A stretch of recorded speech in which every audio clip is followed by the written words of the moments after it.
It's time to check your money with America's money maven, Vicki Brackens. Vicki Brackens is the president of Brackens Financial Solutions Network, LLC, and a registered representative of LPL Financial, member SIPC. Vicki, we got another special guest in the building. Yes, we do, George. We have the friendly neighborhood advisor again. I got a lot of messages last week about some of the things that he said. So I thought, it might make a lot of sense to have the friendly neighborhood advisor, Mr. Michael Jennings, back on with us again this week. So I know, Mike, you've got some important news to share with us this week, so I'm not going to delay at all. I just want to remind everybody, though, to share and subscribe to this newscast, this website, to everything that we have. Make sure you share and subscribe. If you see it, just tell a friend to tell a friend. Tell a friend to tell a friend. I love the way you say that, George. So, Mike, we'll go ahead and turn it over to you now. Yes, absolutely. Thank you, Vicki. I'm always glad to be on with the both of you. We've talked about retirement plenty times on this show. I've talked about it. You two both talked about it. But it has been a prevalent conversation since the last time I was on. Vicki, we met with clients recently, and those meetings really shed a light on the fact that, many people are still not fully aware of all that goes into retirement planning. Now, this conversation is especially crucial for people in that pre-retirement stage, even those as early as 10 years away from retirement. And of course, the idea behind retirement is building that nest egg, or having these different buckets of savings that one can pull from to provide different income streams in retirement. Now, many people will have multiple streams of income, whether that be from an employer-sponsored retirement account, such as a 401k, 403b, Social Security, pensions, investment accounts, even cash value life insurance in some cases. But what happens when you get close to that retirement age and you start to see that the numbers are not really looking like what you thought they should? And what can you do? Yeah, what do you do? What do you do? Okay. What do you do, Michael? Okay. Well, depending on how big that disparity is of what you thought you were going to have and what you actually have, there are a few options to think about. For one, you could work longer and retire later. More than likely, keeping your primary source of income will help a lot. For many people, working that primary job is how they built that retirement in the first place. So keeping that income and being able to contribute to a retirement plan, if available, would be a big help. Taking on a part-time job in retirement. I know a lot of people think that, okay, I'm gonna retire. Every day is a Saturday. I don't have to go into work anymore. But you can actually find something that you enjoy doing. And if you can translate that into something like a part-time job, well, that's even more income for you in retirement. Taking your Social Security at full retirement age or later might also be the best option when it comes to that. So wait a minute, Mike. Wait a minute. Now you're telling me to work longer. Yeah. Work longer, okay, when I got ready to retire. Yeah. And to take my Social Security at full retirement. What do you mean by full retirement age? That's a good question. Because as far as I'm concerned, full retirement age was yesterday. So what do you mean by full retirement age? Well, when it comes to Social Security, the IRS defines, different ages as your retirement age. Now, you can take an early retirement at 62, but that, of course, comes with a reduced Social Security benefit. If you were born in 1954 or before, I won't ask either of you if that applies. Full retirement is 66. And if you were born in 1960 or after, then full retirement for you will be 67. If you were born in between those years, then full retirement is somewhere, of course, in between 66 and 67. They come at 2-month intervals each year.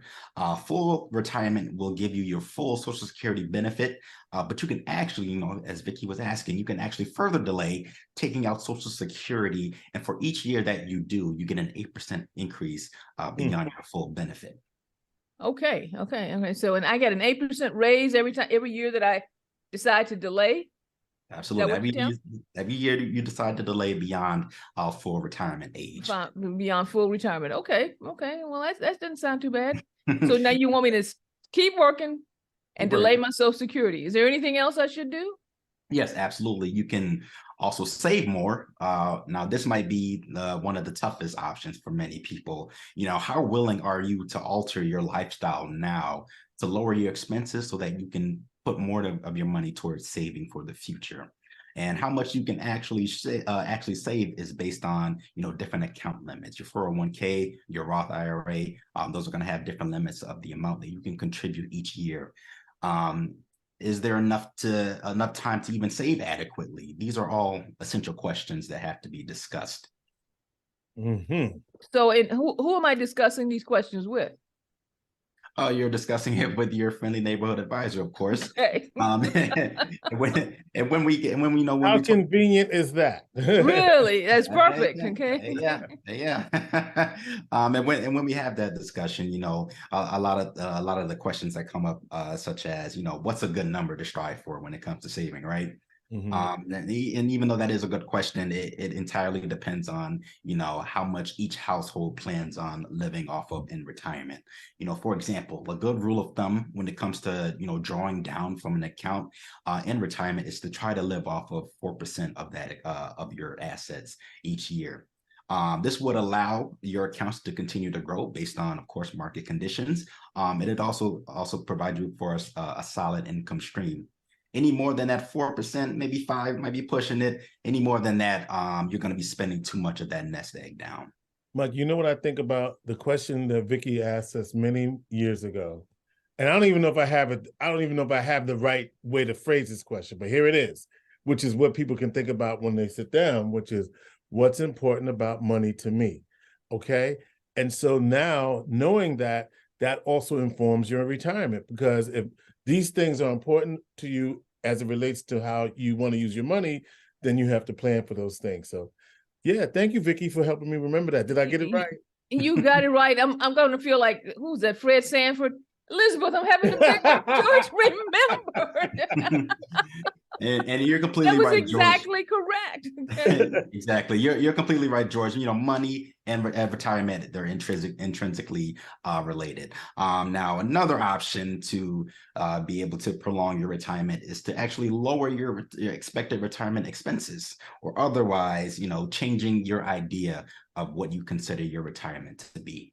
You can only work with what you got. So if you imagine yourself traveling all the time or buying a summer home somewhere, the reality is, based on the numbers and what you have saved, that might not actually be possible.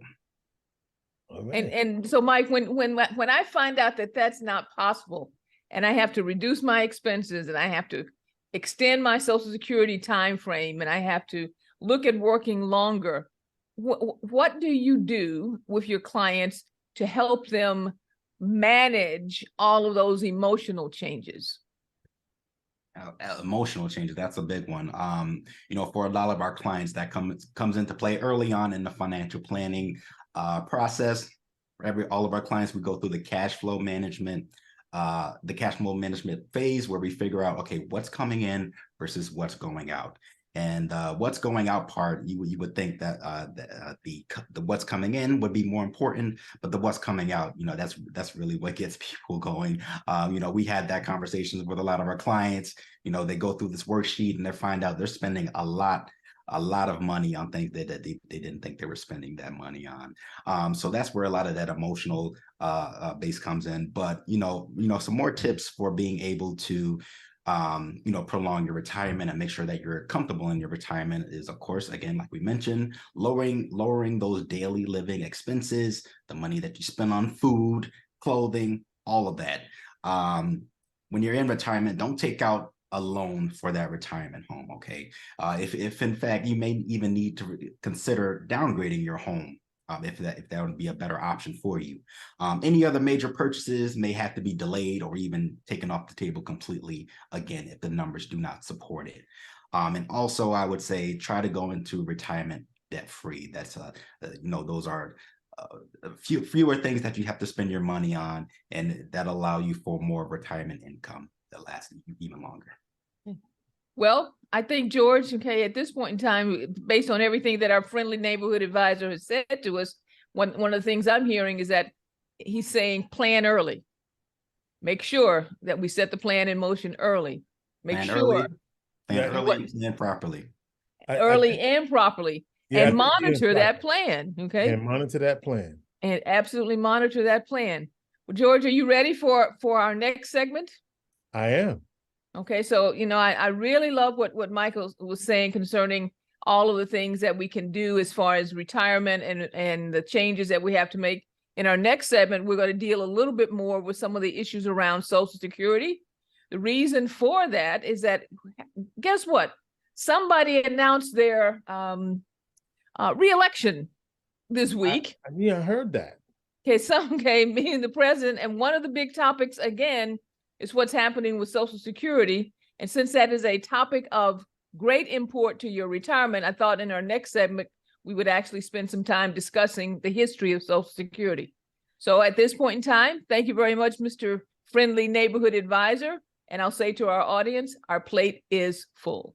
All right. And Michael, what is your phone number? And that would be 315-748-5540. All right. Vicki Brackens is the president of Brackens Financial Solutions Network, LLC, and a registered representative of LPL Financial, member SIPC. She is America's money maven.